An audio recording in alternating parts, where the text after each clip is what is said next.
रात्र अमावस्येची काळकभिन्न काळोखाची साक्ष. रात्री 12-12:30चा सुमार. फरमानगड सिव्हिल हॉस्पिटलच्या बसस्टॉपवर डॉक्टर खन्नांना सोडून एसटीचं धूळ पुढच्या प्रवासाला निघून गेले. रस्त्याकडेला पिकअप शेडचं छप्पर पोटात अंधार कोंबून भकासपणे उभं होतं. फरमानगड सिव्हिल हॉस्पिटलकडे टॉर्चच्या लाईटमध्ये डॉक्टरांनी एक पथदर्शक बोर्ड शोधून काढला. सभोवार किर्र झाडी, झाडांच्या दाटणीत पुरुष उंचीचे गवत आणि त्यामधून गेलेली वेड्यावाकड्या पायवाटेची पट्टी. हातातील सुटकेस सावरीत डॉक्टर चालू लागले. वारा भन्नाट, बेफाम, हवेचे पोकळ खांब उभे करून वादळाचा मोकाट झिम्मा. आकाशात ढगांचे तांडवी थैमान, विजांचा कडकडाट, वातावरण तंग. कधी पाऊस कोसळेल याचा नेम नसलेलं. गवतात जीवाणूंची सळसळ, रानझाडीत रातकिड्यांचे तारसुराने सुस्तावलेले भयान आर्तता. कोल्हेकोई, घुबड, पिंगळे, वटवाघळांच्या भेसूर आवाजाने अंधाराला फुटलेल्या असंख्य जिभा. पावलापावलावर मृतात्म्यांचा आभास, मनात विचारांचे काहूर. 30 वर्षापूर्वी घडून गेलेल्या डॉक्टर भार्गवराव पंडितांच्या त्या घटनेचं भूत विचित्र प्रश्नांच्या शेपटी सोडून मेंदूत वळवळत असलेलं. नाचून नाचून अक्षरशः मेंदूचा चिखल झालेला त्या काळ्याकुट्ट अंधाराच्या जीवघेण्या चक्रात डॉक्टर एकाकी, असहाय्य. त्यांचा क्षणाक्षणाला तोल ढळत होता, धीर खचत होता, अंगाला घामाचे झरे फुटले होते. शेवटी ते एका वळणावर येऊन थबकले. खाली खोल दरी, वर उंच कडा आणि समोरच्या माळावर अस्ताव्यस्त पसरलेला विशाल वटवृक्ष. झिब्रा, जटाधारी, अंधाराच्या पारंब्या सोडून उभा असलेला काळोखाचा ढीगच. अंधारात मानवी चाहूल. वटवाघळांचे काळे मोहोळ क्यार क्यार करीत डोक्यावरून फडफडू लागले.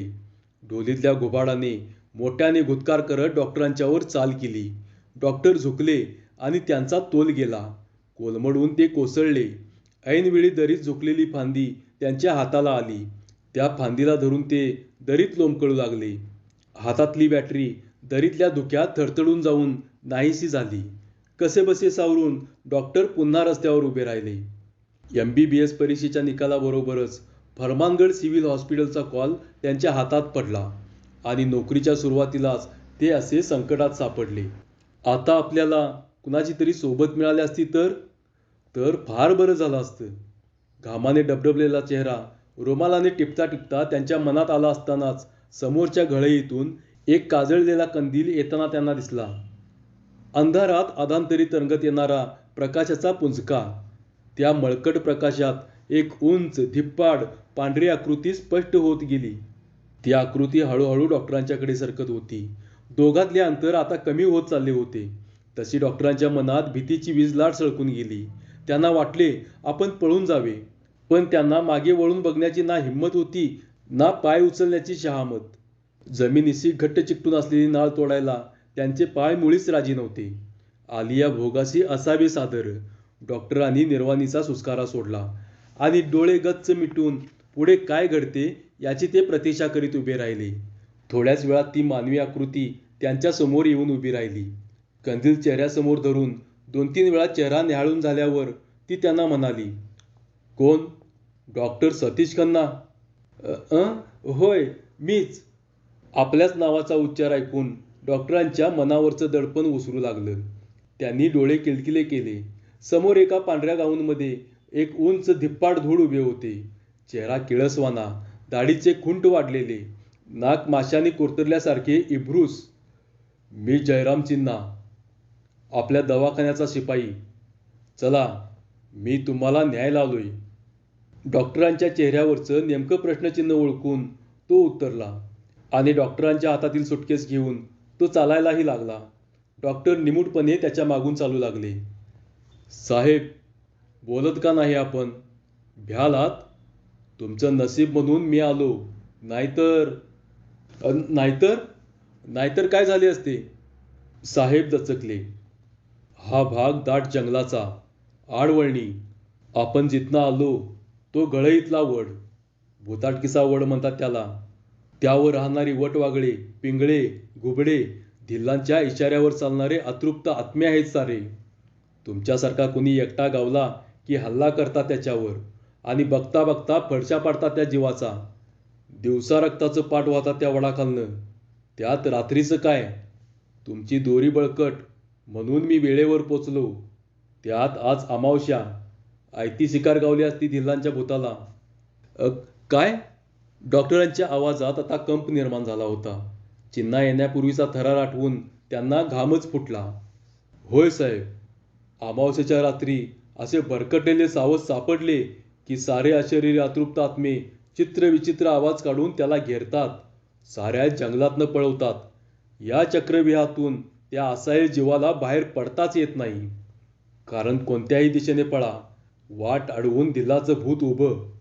शेवटी तो जीव दमून गेला की ते त्याच्यावर झडप घालते. आपल्या 2 दातांचे सुळे घाट्याजवळ खोल रुतवते आणि घटाघटा रक्त पिऊन निर्जीव शरीर टाकून निघून जाते. भूत इतके ताकदवान आहे की त्याच्या पकडीतून आजवर कुणी सुटल्याचे ऐकिवात नाही. गेल्या 20 वर्षात कितीतरी लोकांचे सांगाडे सापडले या जंगलात, पण आजपर्यंत त्याचा कुणालाच छडा लावता आला नाही. हे सारं अतिरंजित वाटतंय चिन्ना. भुताटकीच्या भाकड कथांवर माझा विश्वास नाही." "भले भले असंच म्हणत होते साहेब. पण काहींनी हात टेकले, काहींनी प्राण गमावले, तर काहींनी शाने होऊन पळ काढला. साहेब, फरमानगड पोलीस ठाण्याचा फौजदार बोलबांडे आणि ठाणे अंमलदार बोलघेवडे असेच शेकी मिरवत होते. त्यांनी छडा लावायचा प्रयत्न केला. त्यांना वाटले अमावस्येच्या घनघोर अंधाराचा फायदा घेऊन भूतांच्या नावावर कोणीतरी खुनाचे सत्र अवलंबले असावे. फौजफाटा घेऊन साहेब अमावस्येच्या रात्री जंगल जंगल पिंजून काढायचे, पण हाताला काहीच लागायचे नाही. मात्र दुसऱ्या दिवशी फौजफाट्याची संख्या एकाने कमी झालेली असायची. शोध घेतल्यानंतर त्याचे प्रेत कुठल्या तरी जाळखांडात पडलेले असायचे. त्याच्या घाट्याजवळ तीक्ष्ण सुळ्यांच्या 2 खोलवर जखमा दिसायच्या. 3-4 लोक गमावली, तरी फौजदारांना खुनामागचं गौडबंगाल उमगत नव्हतं आणि भूतांच्या या करणीवर त्यांचा विश्वासही बसत नव्हता. पण त्यांना एकदा प्रत्यक्ष अनुभव आलाच. हट्टाला पेटलेले फौजदार जंगल पालथी घालत होते. धिल्लाचे भूतही त्यांना खेळवत होते. कारण प्रत्येक अमावस्याला विनासायास त्यांना एक जीव रक्त प्यायला उपलब्ध होत होता. फौजदार आणि त्यांचा ताफा रायफलीवर बसवलेल्या विजेरीच्या साहाय्याने झाडे-झुडपे धुंडाळीत होते. ऐनवेळी कुणी हल्ला केलाच तर रायफलीचा वापर करता यावा म्हणून ही योजना. रात्र चढत होती. एकाएकी जंगलझाडीतून उग्र दर्प पसरत चालला. तेव्हा अचानक घळईतील वडावरच्या वटवाघळांचं मोहोळ कर्कश आवाजाबरोबर आकाशात भरकटलं. पाठोपाठ घुबडांचा गुदकार, कोल्हेकुई, पिंगळ्यांची आरडाओरड. या सर्वांच्या आवाजाचा भयान काळा अंधारात आदांतरी तरंगू लागला आणि दुडकीच्या काठावरून सरितामापन केंद्राच्या बाजूने अमानवी आकृती येत असल्याचा स्पष्ट भास होऊ लागला. त्या अस्तित्वातलं अंतर कमी होत जाईल तशी त्या वासातील उग्रता तीव्र होत गेली. काय घडतं हे न कळून मोर्चातले पोलीस भांबावून गेले. त्यांची गाळण उडाली. ते अस्तित्व अगदी जवळ आलं. उंच, धिप्पाड, मानवी आकार. झाडाझुडपातून विजेचे झोत त्या आकृतीवर पडले. पण काय आश्चर्य, ते त्या देहातून आरपार गेल्याने समोरासमोर दबा धरून बसलेल्या मोर्चातल्या पोलिसांचे डोळे दिपकले. त्या प्रकाशखेळात एक किळसवाणे ध्यान ख्याक ख्याक खूक खूक करून हसू लागले. वेळ साधून फौजदार साहेबांनी रायफलमधून सटासट गोळ्या झाडल्या. पण ती आकृती जास्तच मोठ्याने हसत सुटली. त्या आवाजाने आभाळ डळमळले, जंगल थरारले, धरती हादरू लागली. फौजदार साहेबांच्या गोळ्या त्याचे शरीर भेदून आरपार जात होत्या, पण त्या आकृतीवर कुठलाच परिणाम होत नव्हता. उलट ती आकृती आपले सुळे दात पिचकावून पहिल्यापेक्षा मोठमोठ्याने हसत होती. त्याच्यावर कोणताच परिणाम जाणवत नव्हता. इतक्यात बाजूच्या झाडीतून ठाणे अंमलदाराने गोळीबार सुरू केला.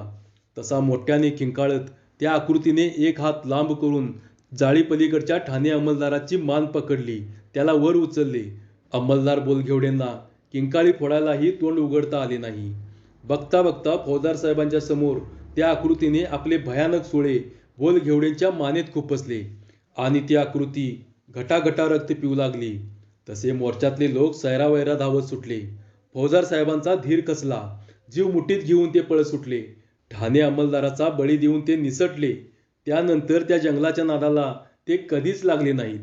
या घटनेचा त्यांनी इतका धसका घेतला की पुढील 4-8 दिवसातच बदली करून त्यांनी या भागाला कायमचा रामराम ठोकला. वा चिन्ना, एखाद्या हॉरर चित्रपटातील चोरीसारखे प्रसंग फुलवून सांगायची हातोटी तुझी वाखाणण्याजोगी आहे. तुझ्या कल्पनाशक्तीला मला दाद द्यावी वाटते. सतीश खन्नांचा अभिप्राय ऐकून चिन्ना म्हणाला, कल्पना नाही साहेब, हे वास्तव आहे. पण काय रे, हे जणू तुझ्या समोरच घडले असं तू बोलत आहेस. होय साहेब, मी प्रत्येक घटनेचा साक्षीदार आहे. अरे पण तुझी भाकड कथा ऐकून मनोरंजन झालं माझं. चल, भाकड कथा हवे तर पटवून देतो साहेब. पटवून देशील? पुराव्यानेसी? हो साहेब, अगदी सप्रमाण. आता आपण थकला असाल, प्रथम क्वार्टरवर जाऊ. तेथे तुम्ही फ्रेश व्हा. तिथंच बयाजवार कथा सांगतो तुम्हाला. डॉक्टरांचे शरीर थंडीनं कुडकुडत होते. चिन्नाला शेकोटीजवळ आराम खुर्ची ओढायला सांगून डॉक्टरांनी त्यावर अंग टाकले. थर्मासमधल्या कॉफीचा एक एक घोट घेत ते पडून राहिले. शेकोटीमुळे अंगात उबदारपणा भरत गेला. त्यांनी मोकळा झालेला कप चिन्नाच्या हातावर ठेवून सिगारेट सिलगावली. इतका वेळ मनात दाबून ठेवलेला प्रश्न त्यांना स्वस्थ बसू देईना. एक लांब झुरका घेऊन त्यांनी तोंड उघडले. चिन्ना, अरे भार्गव पंडितांची घटना घडली तेव्हा. साहेब, माझ्या समक्ष घडलेली गोष्ट आहे ती. अरे पण माणसं मरतात, त्यांची भूतं होतात, हे खरं वाटतंय तुला? भूतांचे बी दोन प्रकार आहेत साहेब. एक अशरीरी आणि दुसरे शरीरधारक पिशाच्य. त्यातून धिल्लाचे भूत म्हणजे शरीरधारक पिशाच्य. हा धिल्ला कोण? तीच तर फॅक्ट आहे साहेब. ऐकायचं आहे ना तुम्हाला? हे काय विचारणं झालं चिन्ना? पटवून देणार आहेस तू मला? होय साहेब, तसं वचन दिलंय मी तुम्हाला. शेकोटी शेजारी फटकल मारून तो डॉक्टरांच्या समोरच बसला. मिशीवर पडलेली तंबाखूची लाळ बोटाने निपटी डॉक्टरांच्याकडे विचित्र नजरेने पाहत तो बोलू लागला. इथून 1.5-2 फर्लांग अंतरावरून दुडकी वाहते साहेब. दुडकी म्हणजे दुडकी नदी. दगडधोंड्यातून दुडदुडू वाहत जाते, म्हणून तिचे नाव दुडकी पडले. हा, तर तिच्या ऐलतीरावर दिवाणबागेच्या कोपऱ्याला एक सरिता मापन केंद्र आहे. 20 वर्षापूर्वी त्या केंद्रावर सुरेंद्र धिल्ला नावाचा गृहस्थ अधिकारी म्हणून दाखल झाला.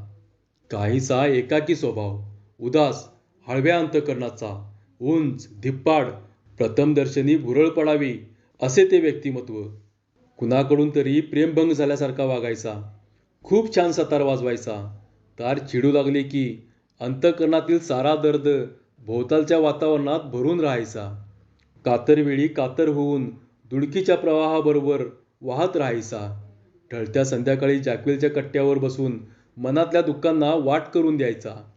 नेमके त्याच दरम्यान डॉक्टर पंडित दिवाणबागेच्या आमराईत फिरायला यायचे. कातरवेळेकडे सरकणाऱ्या संध्यासमयी धिल्लांचे जायबंदी सूर डॉक्टर पंडितांच्या काळजात घुसायचे.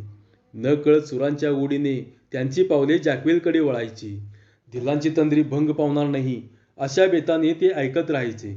एक दिवस, वाह क्या बात है, बहुत खूप, बहुत अच्छा, त्यांच्या तोंडातून उत्स्फूर्त दाद बाहेर पडली आणि धिल्लांची सूर समाधी भंग पावली. समोर कुणी अनोळखा माणूस आपल्या सुरांना दाद देतोय. विषाद मिश्रित आश्चर्याने ते पाहत राहिले. हॅलो, मी डॉक्टर भार्गवराव पंडित, इथल्या सिव्हिल हॉस्पिटलचा हेड. धिल्लांच्या डोळ्यातील प्रश्नात्मक आश्चर्य ओळखून त्यांनी हात पुढे केला.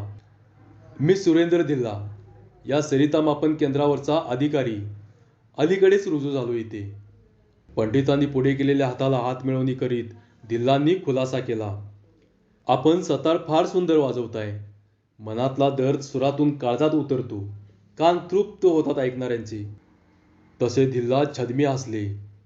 जखमा प्रामाणिक असल्या की सुरांना सुद्धा कळा येऊ लागतात. दुसरे काय, हे एकच साधन आहे माझ्याकडे, भूतकाळावर पांघरून घालायला. मनाच्या तारा जुळल्या. सलामीच्या ओळखीतच दोस्तीचे अंकुर फुलले, फोफावले. अल्पावधीतच त्याचा प्रचंड वृक्ष झाला आणि त्यांनीच तो मुळातून उखडून टाकला. त्याचं असं झालं साहेब. प्रथम भेटीपासूनच डॉक्टरांनी धिल्लांच्यात पार्ट्या झडू लागल्या. मद्याचे प्याले उसळू लागले. बिअरच्या बाटल्या फसफसू लागल्या. दारूच्या लाल पाण्यात दोस्ती न्हावू लागली. नव्या नात्याला आपुलकीची झिंग चढू लागली. अशातच एक दिवस डॉक्टर पंडितांच्या लग्नाच्या वाढदिवसाचे निमंत्रण धिल्लाच्या हातात पडले.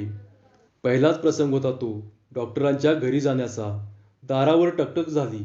एकदा दोनदा डॉक्टर बाथरूममध्ये होते. त्यांनी तिथूनच हुकूम सोडला, नंदिनी, कोण आलंय बघ. नंदिनीने दरवाजा उघडला. दारात धिल्ला, उंच, धिप्पाड, राजबिंडा असा अचानक. किती वर्षांनी. डोळ्याला डोळे भिडले. डोळ्यातील कबुतरे फडफडून जागी झाली. ओळखीची साक्ष पटली आणि एका अनामिक भीतीने तिच्या मनाचा किनारा कराकरा कापत गेला. या ना. सॉरी, मी पुन्हा कधी येईन. तो परतणारच होता. तोच डॉक्टरांनी हाक दिली, हॅलो दिल्ला, या ना, वेळ केलात. दिल्लांचा नाईलाज झाला. दर्शनी दिवाणखान्यातच बैठक जमली. डॉक्टर पेक भरून देत होते, पण दिल्लाचा पार्टीत मूड लागत नव्हता. दिल्ला, आज तुम्ही असे अपसेट का? काय झालंय? काही पुराणी याद वगैरे? डॉक्टरांनी दिल्लांच्या जखमेवरचा हळूच पापुद्रा काढला. डॉक्टर, या जुन्या आठवणी, तो भूतकाळ, मनाच्या तळाशी खोल गाडून टाकलाय मी. अहो, पण कोण होती ती? प्रियकराला विरहाच्या खाईत लुटून दुसऱ्याबरोबर बोल्यावर चढणारी. डॉक्टर, दिवंगत दिवसाच्या ढिगाऱ्याखाली दफन केलेली प्रेतं उकरून काढत नाही मी. धिल्ला, कितीही प्रयत्न केला तरी जीव घेणे आठवणी स्वस्थ बसू देत नाहीत. त्याशिवाय का त्या सतारीच्या सुरातून वाहत राहतात. त्यातून प्रेमभंगाच्या आठवणी म्हणजे शापित अस्वस्थाम्याच्या कपाळावरची जखम. खरं आहे डॉक्टर, कधी कधी माणसाला रोगाचीही सवय होऊन जाते. तशाच त्या जुन्या आठवणी.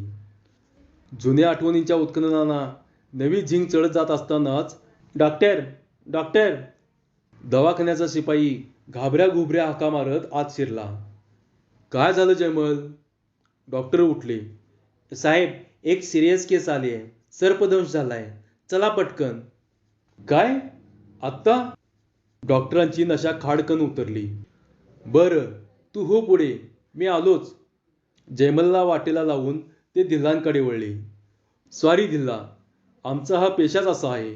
वेळ काळाचं कुठलंही बंधन नाही. येतो मी. आणि हे बघा, मी आल्याशिवाय जायचं नाही आपण. नंदिनी, दिल्लांना काय हवं नको ते बघ. जाता जाता नंदिनीला सूचना देऊन ते घराबाहेर पडले. दिल्लांनी प्याल्यावर प्याले भरायला सुरुवात केली. प्याल्यातील लाल पाण्यात त्याला नंदिनी दिसत होती. गोरीपान, अल्लड. त्याला आठवत होती त्यांची ती पहिली भेट, वाढता सहवास, गुलाबी संबंध, पुनवेच्या रात्री चंद्राला साक्षी ठेवून घेतलेल्या प्रेमाच्या आणाभाका, डेरेदार आम्रवृक्षाखाली बाहूंच्या विळख्यात श्वासानी श्वासात माळलेले केवढा, सारेच क्षणभंगूर. सारा पूर्व इतिहास प्याल्यात जमा झालेला.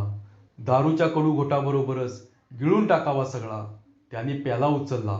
तोच नंदिनीने त्याचा हात पकडून धरला. अजून किती पिणार आहात आपण?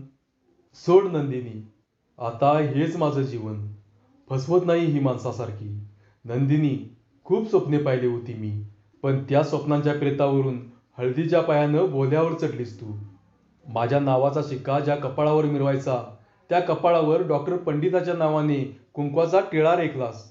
गळ्यात काळ्या मळ्यांची पोत बांधून दुसऱ्यासोबत होमाभोवती फेऱ्या घेताना पाय कसे कोलमडले नाहीत तुझे? नंदिनी, नंदिनी. तो कळवळला. एकामागून एक वार करत राहिला. प्याला उचलून तोंडाला लावणार तोच त्याचा हात पकडून नंदिनी ओरडली, थांब सुरेंद्र. मी लग्न केलं, का केलं हे ऐकायचं आहे तुला? अरे, आपलं प्रेम बघवलं नाही रे नियतीला. आमचे प्रेम वयात यायला आईला कॅन्सरचे निदान झाले. बापाविना मी पोरकी, आईचा एकुलता एक आधार. मी पुरी हादरून गेले होते. त्यात आमची परिस्थिती एकदम नाजूक. त्यावेळी डॉक्टर पंडित मत्तीला धावून आले. त्यांनी लागेल ती आर्थिक मदत केली. खूप खस्ता खाऊन माझ्या आईला मृत्यूच्या दाढेतून त्यांनी बाहेर काढले. हे सगळं त्यांनी माझ्याशी लग्न करण्याच्या स्वार्थी हेतूने केलं होतं. त्यांना माझ्या गोऱ्या कातडीची उरळ पडली होती. उपकाराच्या ओझ्याखाली दबलेली आई त्यांना नकार कशी देणार? तिने मला शपथ घातली होती, तीही आपल्या पवित्र प्रेमाची शपथ. मग ती कशी बोलणार होती मी? मी बोल्यावर चढले, लग्न केलं मी पंडितांशी.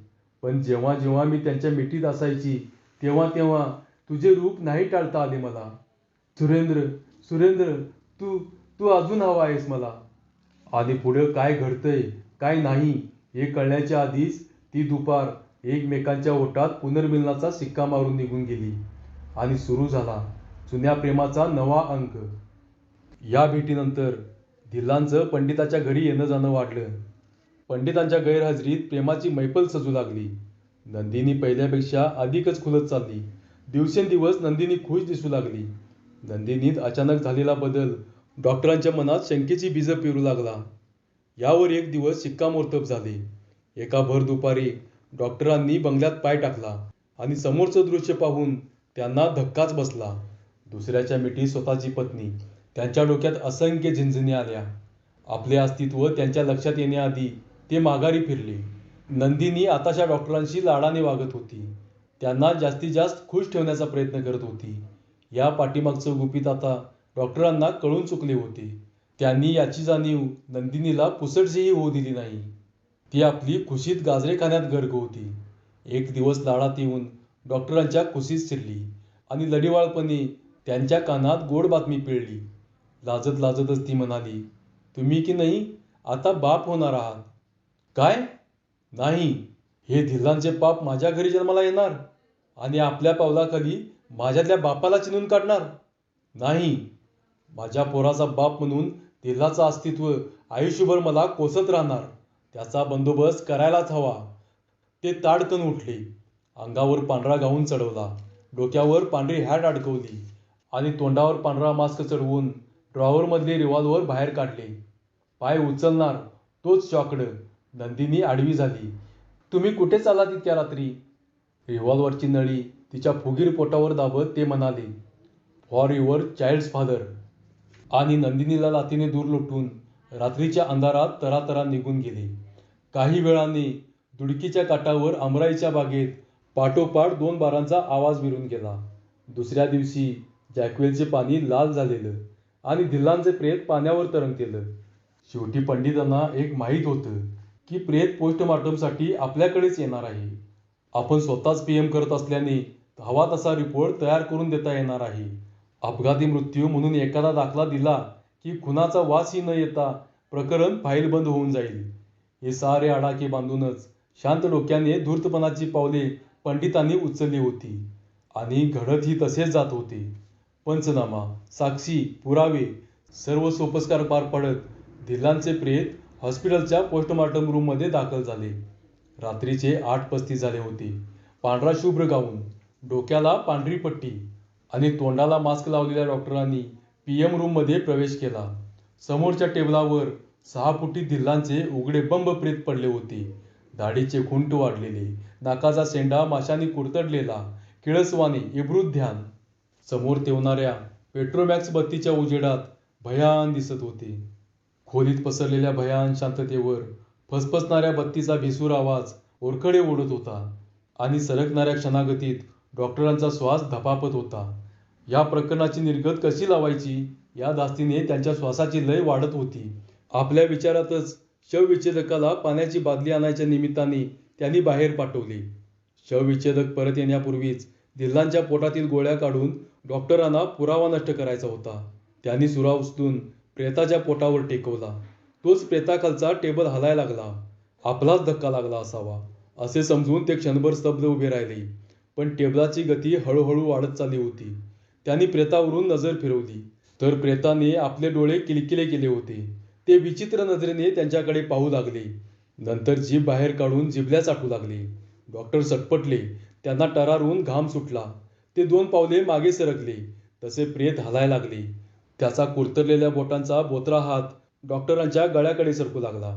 गळ्यात त्या बोटांचा चाप आवळला जाईल. डॉक्टरांनी मोठ्याने किंकाळी फोडली आणि कोलमडून दारावर आपटले. त्या आघाताने दरवाजा आतून लॉक झाला.